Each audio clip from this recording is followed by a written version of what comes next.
Hello, everyone, and welcome to another Eurohoops Basketball Champions League Final 8 countdown show.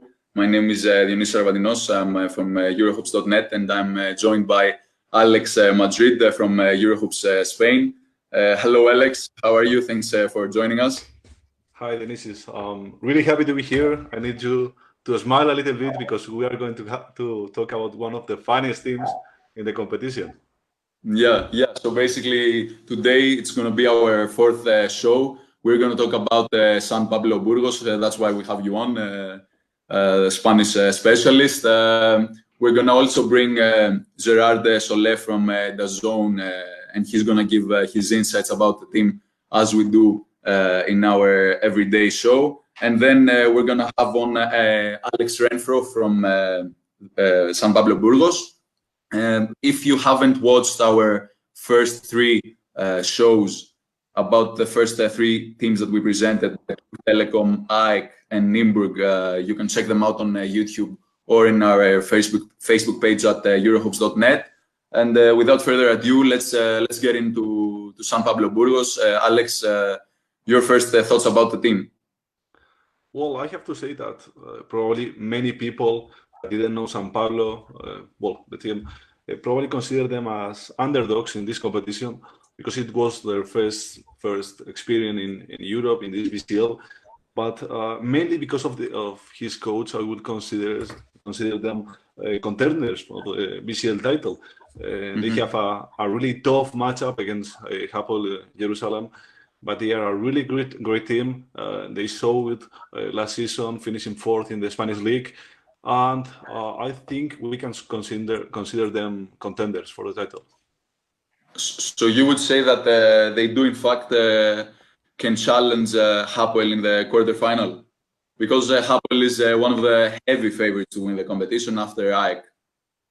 Well, we saw it last season when they faced each other for two times, and Hereda San Pablo Burgos won one of the matchups here in Spain, and they saw that they are a great offensive team as Hapoel is, and I think we are gonna have fun during these quarterfinals. And if they beat them, I think it's gonna be difficult to stop them.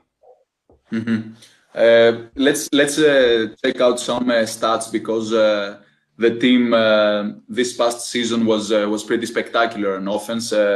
They basically were the fourth best offensive teams in the Basketball Champions League competition. They scored 86.4 points per game. They rebounded great. They rebounded at 39.1 rebounds per game. And they also had many assists. They were, in fact, in the top 10 categories in all three statistical categories. They have already started the Spanish league, which for me, in my opinion, is really, really important come Athens time. What do you have to say about that? The team's pre-season, and also the fact that they played the first official game against Barcelona this past weekend. Well, they played 6 pre-season games, if I'm not mistaken. They won 4 of them. One of them against Baskonia in Burgos. It's true that it was the first matchup for Baskonia, but they also saw a really great group when they play in Vitoria. So they continue this run during the Spanish League opener against Barcelona. We all know how powerful Barcelona is, and they saw they can beat them with a small, we can say, a small mistake by the referees. They lost the game. So I think they proved that they are a really good team. During the preseason, we all know that it's all about chemistry, joining pieces, but they kept 2 of their best scorers, who are Vitor Benite and also Tad McFadden. They will continue with the team. It's they changed most of the players, but they kept them. So I think it's important to keep your best scorers for the next season in a championship that comes really early. It is true, but if you have this good run during pre-season, during the start of the season, can continue during the BCL. Yeah, as you mentioned earlier, against Hapoel, the team that they're gonna face in the quarterfinal, they went 1-1 this past season. But I think that this team is going to be so much different come Athens time. The same goes with Hapoel, so I think it's going to be a pretty different matchup. What do you have to say about that, and what do you remember about the two games that they played against each other? I remember especially the game they play in Burgos, and it's the one that I wanna highlight because we saw a really good Vitor Benite, Jaciel Rivero step up in that game. He wasn't a really good part or a key part in the team until that game. So it's an important game not only for the team but also for a key player in the team, that is Jaciel Rivero. Then Tokoto left the team, and Jaciel continued improving. And as you as NBA expert know that many teams were interested in that player because of that game. So we have to consider that Hapoel was a really changing mind for this team. So I think it was a really good, important matchup for them, the ones that they played during the regular season. Besides the matchups against Hapoel in the round of 16, even though they finished third in Group B, they had an 8-6 record in Group B. They faced Dinamo Sassar in round of 16, and despite not having home court advantage, they basically swept them. What do you remember from these games, and do you think that it could have built a momentum if the coronavirus situation hadn't occurred? Well, once again, Vitor Benitez was really important for them in that game. Actually, I think he was he was the MVP of the round of 16. And I remember how spectacular he played. And also, one of the important facts for Burgos is that in their home court, they play really well because they have an outstanding fans. They played without them, and they also won that game. And I think they did it with consistency and showing that they are a powerful team. They didn't start well during the regular season, but they arrived to that moment with really good rhythm. And well, about coronavirus, it is difficult because you can think that coronavirus stopped a good run, but if we check what they did after that, it's impressive. It was the best season in the history of the team. So what can we say? This team swaps in many conditions against everything, and it is because of his coach.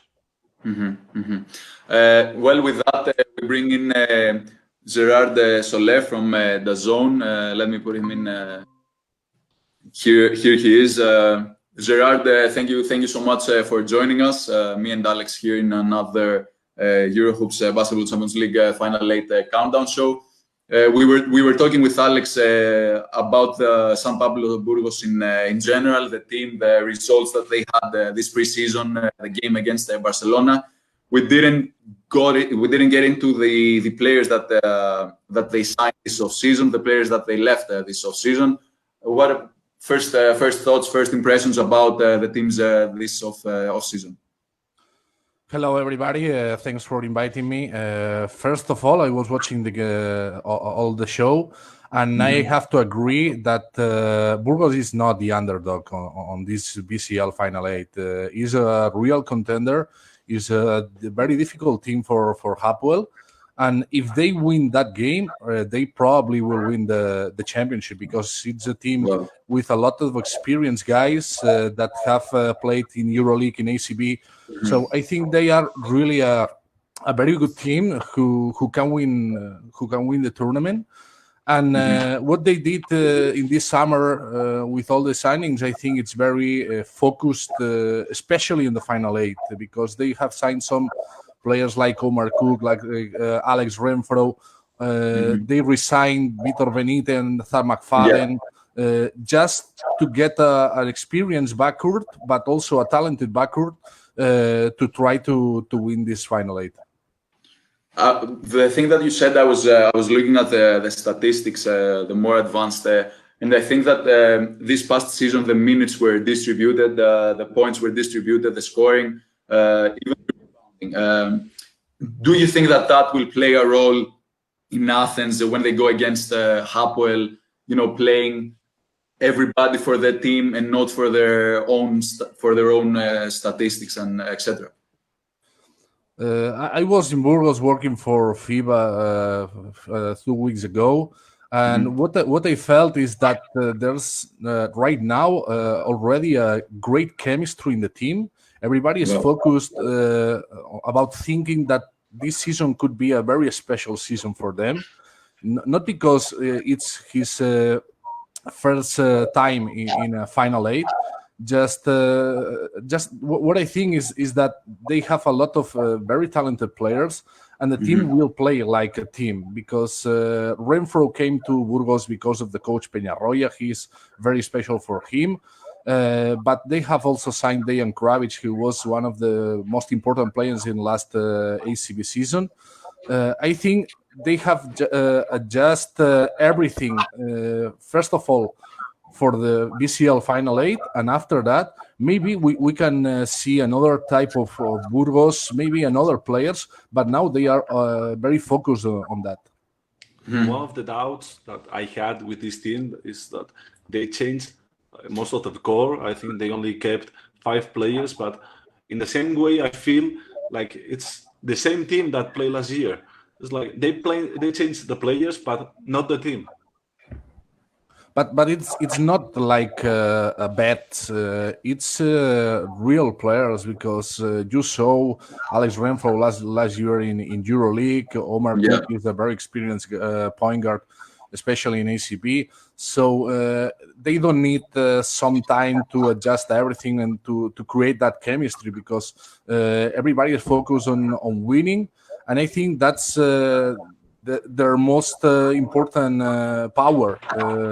That hungry, that energy to play in very important games, and I think everybody forgot that because in a competition like the BCL Final 8, you need to be focused on the 40 minutes, and especially in the last minutes, you need to have the calm and also the good strategy to win the game. And I think their experience and their talent will be very important for that minutes.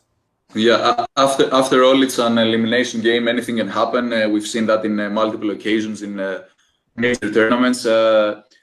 You mentioned the players that came in this season. Alex also mentioned the players that left this season. My question to you is, which player do you think that they're going to miss the most when it matters most when they play against Hapoel in Athens? Well, I think that they have lost one specific player who was very talented, but also not very consistent, because what El Clark gave to this Burgos team is especially a player that it was really difficult to defend, and if he could get some shots and some scoring, he gets on fire very easily. I think that they missed that, but I think also they have changed him for Kenneth Horton, who was a very good player also in BCL, and probably he's more regular player. He has not that ups and downs like El Clark showed last year. Yeah, he's more consistent. That's what you mean, right? Yeah, absolutely. I think his experience and what he is able to do in a basketball court, because he's able to open the court with outside shooting, but he's also a great rebounder. I think it's a very good option for this Burgos team that is really focused also on the Jaciel Rivero evolution. The Cuban power forward needs to be more consistent, needs to be a real star for this Burgos team.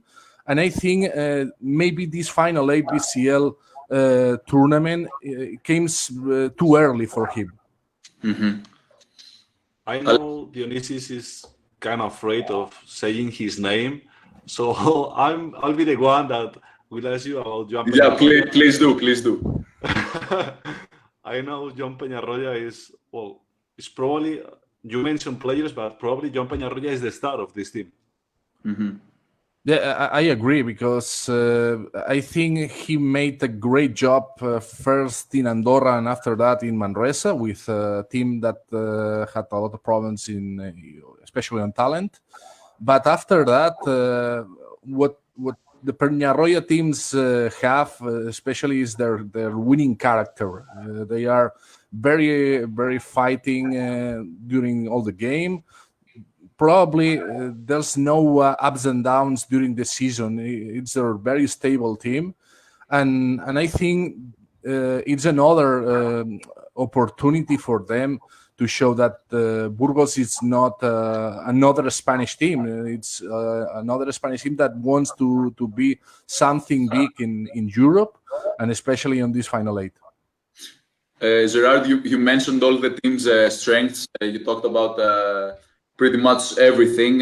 What are some weaknesses that you've seen so far, either in the preseason games or the game against Barcelona in the Spanish League opener? They have signed Dejan Kravic for inside positions, but I think they have a lack of scoring probably near the basket because Rivero is not experienced enough right now to be a solid player. Horton is more like a perimeter player, and I think Kravic will be very important for them. And you cannot fix all of your offense just on one center. I think Jordan Sacco is not that talented, and he has a lot of problems, really struggling near the rim. And I think that could be their main weaknesses because Dejan Kravic is really good playing pick and roll, but if he has to create his own offense, especially in the low post, he has some problems about that.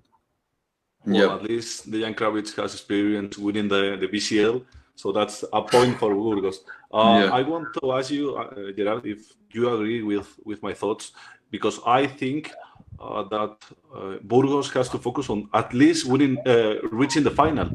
I think that's a real goal, not just a dream. I think that both of you, before you answer, Gerard, I think that both of you have San Pablo Burgos as the dark horse candidate to win the basketball Champions League competition.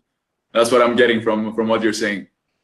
I think they can win it, but they are really focused only on the first game because they know that Hapoel is very tough opponent. It's a very talented team with a lot of physical players.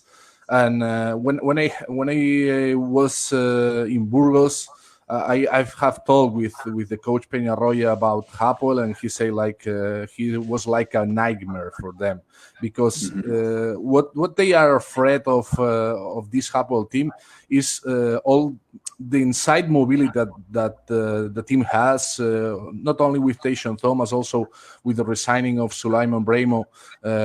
It's a difficult player for them because probably they will need to move Horton to the 5. They will need to play Rivero on the 5, and they are not that strong. So probably one of the keys of the game could be the battle of the rebounding, and I think right now Hapoel have more power on that.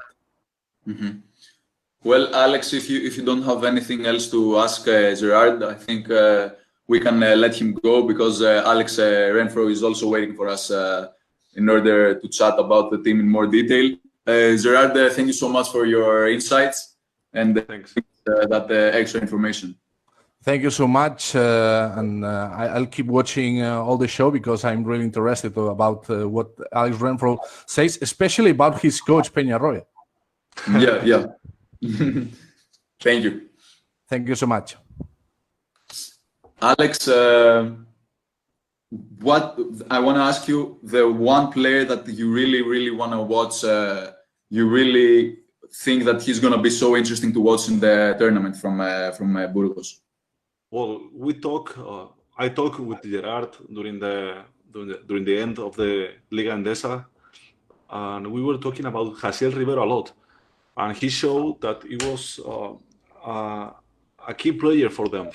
And I really want, especially after what Gerard said, that he will have problems with the centers of Hapoel, if he can really give that step in front and be decisive for them.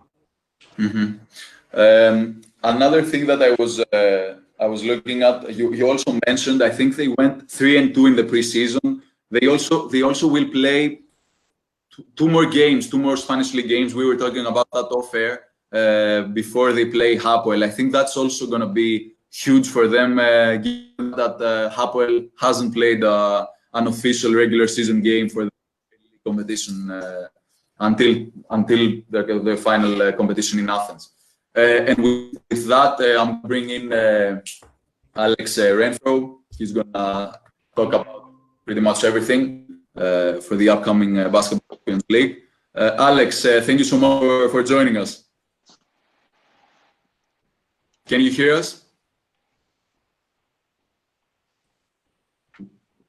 Alex, we can't hear you. Can you hear me? No? We have some technical difficulties again with Alex. The thing is, we all used... Alex, can you hear us? I can hear you now. Yeah, I can hear you now. I thought I had a problem at first. It's okay. Don't worry about it. How are you? Thanks so much for joining us. No problem. Thanks for having me. I'm doing okay. I can't complain, man. Life is good. You know, I can't complain. Life is better now that competitive basketball is on again. Wouldn't you agree? Absolutely, man. That's oh man, it's been a rough time without sports, without basketball. Life has been different, man. But good to be back on the court. Good to be back with my teammates. Enjoying that. Yep. Well, Alex, we were talking about how important can be for Burgos that you already played one official game against Barcelona. Now you will have to play 2 more league games before going to the final 8. Do you think that's kind of advantage for you, as Hapoel won't play any official game until facing you? I mean, I think it's very advantageous for us. Like you said, we had a game against Barcelona.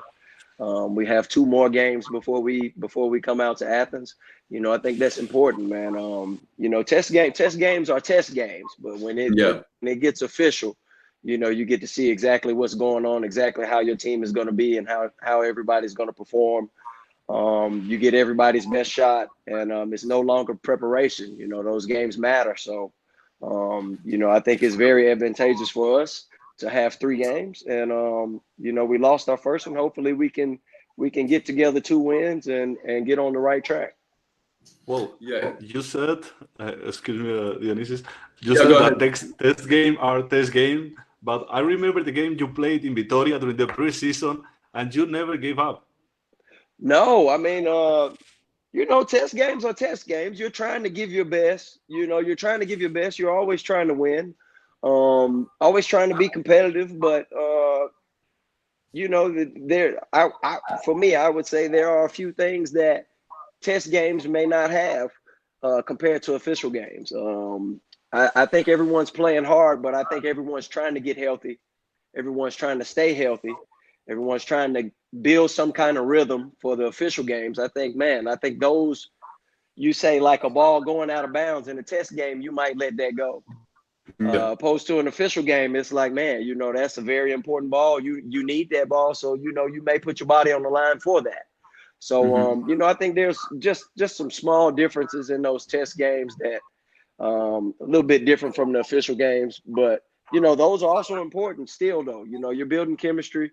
Like you said, you're building fight, because we were getting beat pretty good in that Baskonia game, and we kept fighting to the end where we got back a little bit closer. So all of that is important. How different has this preseason been for you guys, and pretty much for everyone in the basketball world? Because right now you guys are preparing for a Basketball Champions League final late tournament in September, and then the Spanish League just already started. So give me your thoughts on the whole process. First off, very different, man. The testing, constantly testing. You're trying to do everything within your power to stay safe and stay healthy. You know, you can't really, for me, I would say you don't get to maybe build the chemistry like you would in a typical preseason. You know, we didn't go away and get to stay in the hotel and hang out with each other and build that camaraderie, you know, like a normal preseason would have had. You know, I think that's the biggest part for preseason that's been different. You know, starting off to finish the Champions League at the beginning of the season, you know, this is very weird for me.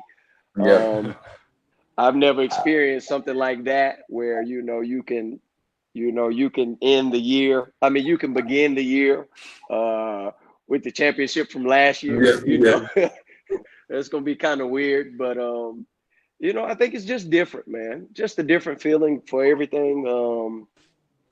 Just a very different feeling. I was trying to explain Dionysus, well, probably because I'm Spanish, that, well, probably in Europe, many people consider San Pablo Burgos like the underdog in this tournament. But for me, you are contenders. How do you feel about probably the entire Europe seeing you as underdogs? I mean, I think seeing us as underdogs, I think that might be valid. You know, Burgos is a you know, a fairly new club to the ACB and to Champions League. You know, maybe to a lot of places outside of Spain. It's fairly new. You know, I've been overseas for 12 years, and you know, I knew of Burgos from actually being in Spain. But I have a lot of ex-teammates, you know, that were not very familiar with the name of Burgos. You know, with where it was or anything like that. So I think it's valid to call us the underdogs. I think that would be okay. But you know, I think Burgos is a very ambitious club. You know, I think they're trying to get some things together to make huge strides like they have in the past few years. But if we're underdogs, you know, that's fine. We can be called that. You know, we need to have this underdog mentality. I'll say that. You know, that's never a bad thing, having an underdog mentality. Does that take the pressure off you guys going into the tournament? I mean, I wouldn't say it takes the pressure off of us, because despite what anybody else thinks about us, we think highly of ourselves. We're confident in ourselves. You know, we think we can play with anybody, and we want to go out there and show we can play with anybody. So, you know, I wouldn't say it takes the pressure off.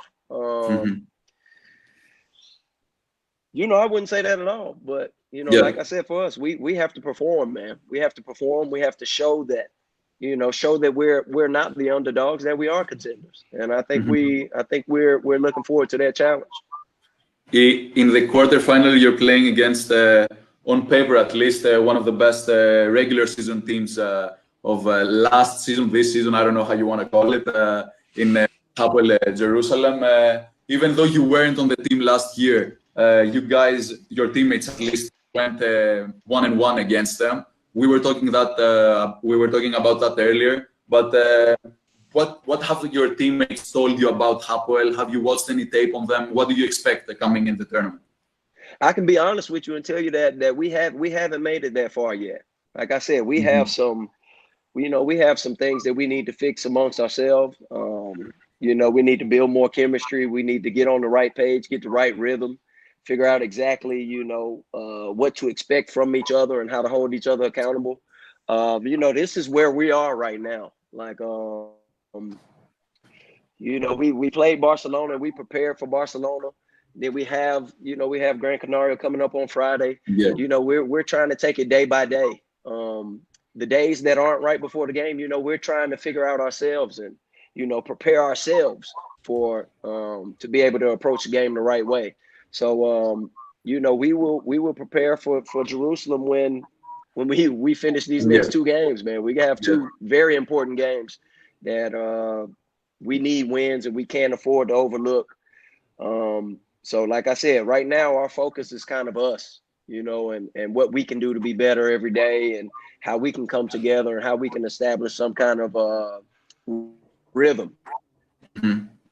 Okay, Alex? Alex, we were also talking about the team. Now let's talk a little bit about you.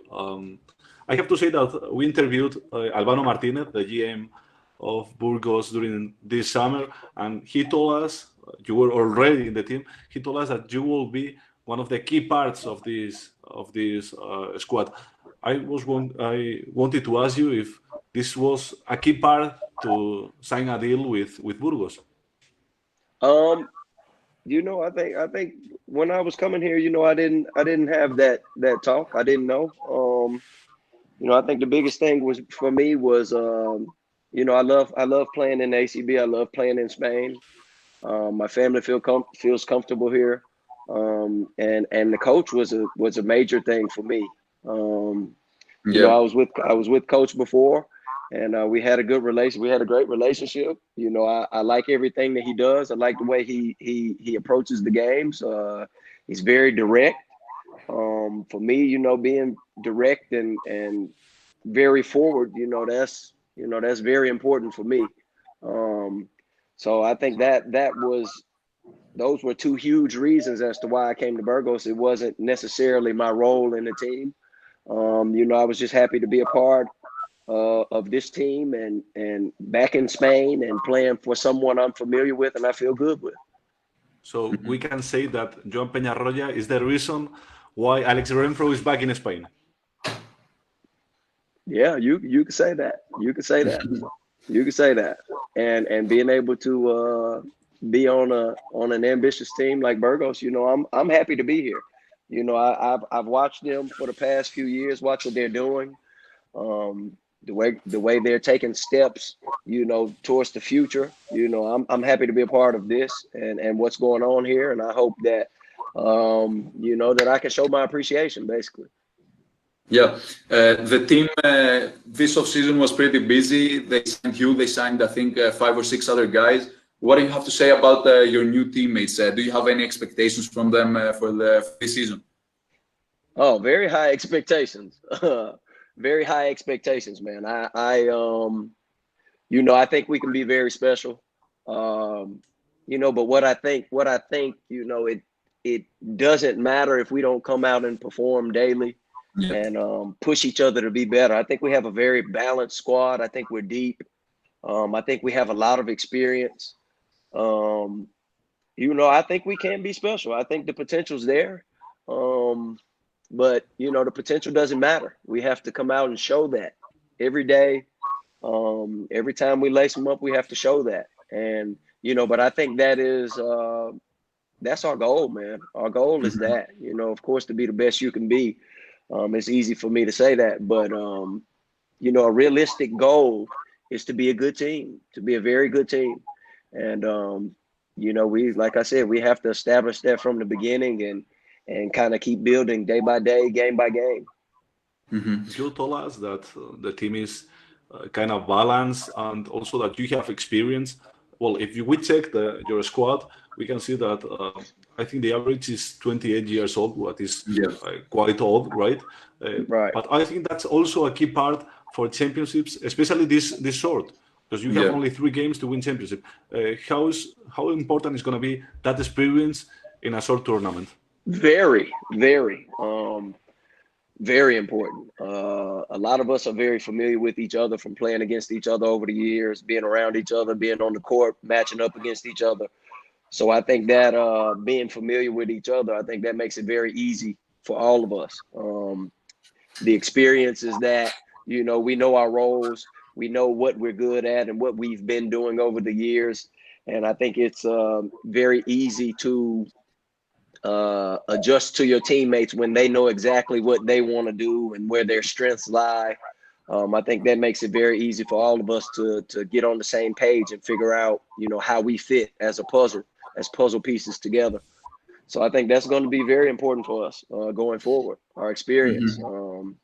We have to find a way to show this because what we may lack, what we may lack, that experience should be able to offset that. Alex, I think we pretty much covered everything about the Basketball Champions League, but since you also mentioned that you've played for 12 years here in Europe, you've also played for 15 different teams. So my question is, how do you explain that an American coming from the States basically establishes himself in Europe for that long and continues to play at a high level? I don't know, man. I don't know. Man, You must really like it here. Nobody's ever asked me that question. But you know, for me, I would say, man, I think I'm very genuine. I'm very realistic. You know, I know what I do well. I try to do the things that I do well all the time. You won't see me. You usually won't see me venture out too much from the things that I do well. You know, I think I don't know, man. I think I'm just realistic, man. If you tell me, you know, this is what I do well, and you want me to do that, I have no problem doing that. And you know, I think just being able to adjust, being able to fit in with new teammates, and you know, I think I'm a good teammate. But in different cities as well. Say it again. Not only teammates, but also adjusting to different cities, because we've played for 15 different teams in Europe. Right, different cities, different cultures. You know, yeah, of course. I have to give a shout out to my family, because my family allows me to do that. You know, not only am I adjusting every time, but you know, they also are. My wife, my 2 kids, and you know, they do an excellent job of doing it and allowing me to play basketball. So, you know, it's challenging, but like I said, you know, I think I try to stay realistic, man. And you know, me as a person, you know, I'm very genuine. Like, you know, you know where I stand, you know how I am and how I approach situations and look at things. So I think that makes it easy to know exactly what I stand for and you know who I am. Well, I have to say that it has to be really challenging to be living in Manresa, for example, and then move to Rasa and play in St. Petersburg for a season. It's gonna be. Hey man, you know, I've seen the hey man, I've been in the highs and I've been in the lows, man, you know, so you know, and everything in between. So I feel like now it's kind of like, you know, I can take it in stride very easily. You know, I've seen some rough places, I've had some very rough times, and you know, I've had some great time and seen some great places. So you know, man, it comes with the profession, man. So I try to approach it with you know, with open eyes, an open heart, and an open mind, and you know, and see what happens. Could you give us a funny story from your time in Europe, if you remember one, or am I putting you on the spot here? Oh, funny story. Oh my God. See, this thing, I have stories, man. I have stories. We have time. Man, I got stories. Let me think if it's something funny. Or something strange here in Europe, or I don't know, you know best. I'll say this. Like my first year, I signed to play for VEF Riga in Latvia. Yeah. I had been out of the U.S. one time before, but it was just like a week. We had like a college tour with my university where we played some games in the UK and France. You know, I don't really remember the trip. It was such a long time ago. But my first year, you know, I fly out to VEF Riga, you know, to Riga, Latvia, you know, not knowing what to expect. You know, not knowing the language, knowing nothing about Latvia, overseas basketball, nothing. Wow. And, you know, I remember when I was flying in, you know, we got close enough to see the ground, I was kind of looking out the window like, man, what am I doing? Like, what am I doing here, man? What am I doing? And getting off that plane, and man, this is the funny part of the story. So before I made it to Riga, you know, I had to stop in like I can't remember exactly where my connecting flight was, maybe Copenhagen or something like this. And I've been asleep on the plane the whole time, and I get off the plane and I'm walking to basically like passport checks, right? And when I get up to the passport check line, man, I realized I packed my pockets. I don't have my wallet.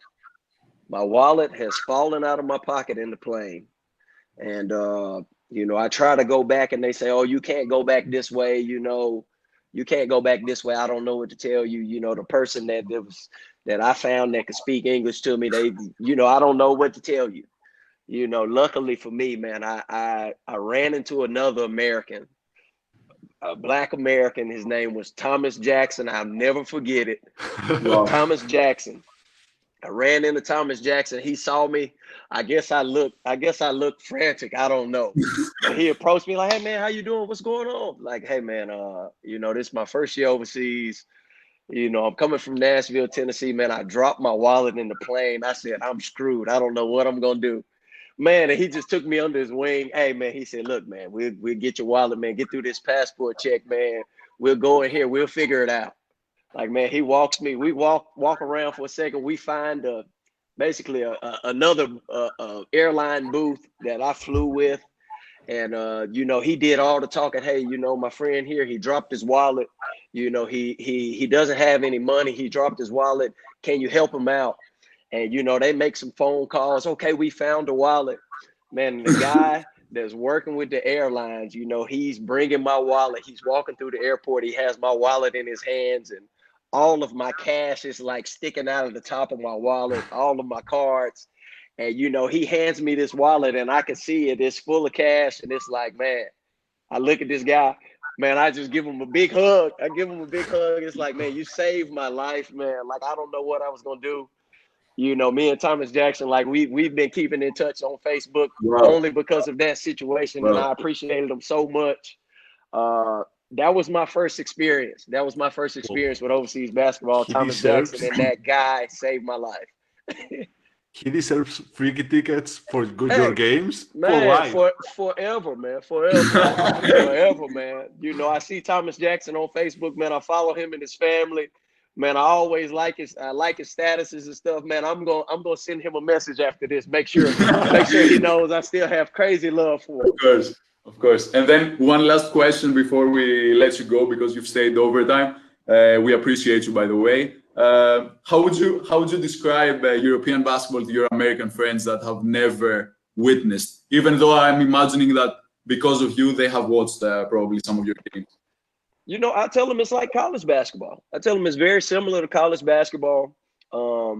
Very team oriented, team defensive schemes, team offensive tactics. I said, for me, I said it's like it feels like college basketball to me.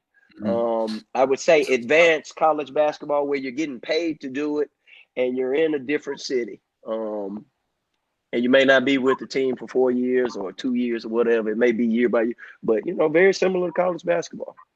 The passion of the fans, the passion of the game.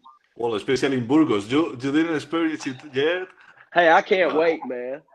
I can't wait. I'm looking forward to that so much. We finally get this virus thing under wrap, man. I'm really looking forward to that. Yeah. Well, Alex, thank you so much for joining us. We really appreciate you coming on.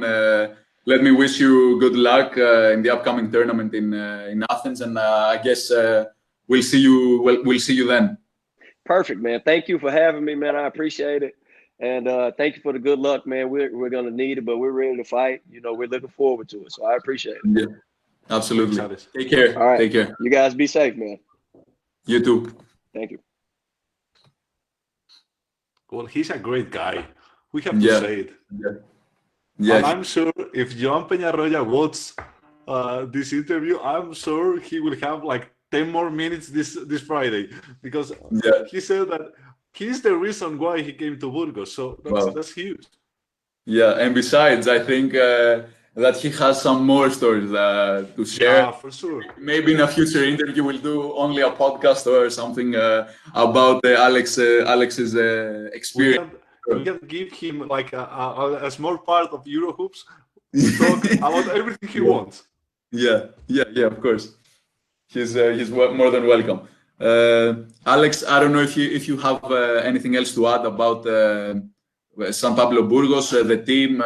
What expectations do you have?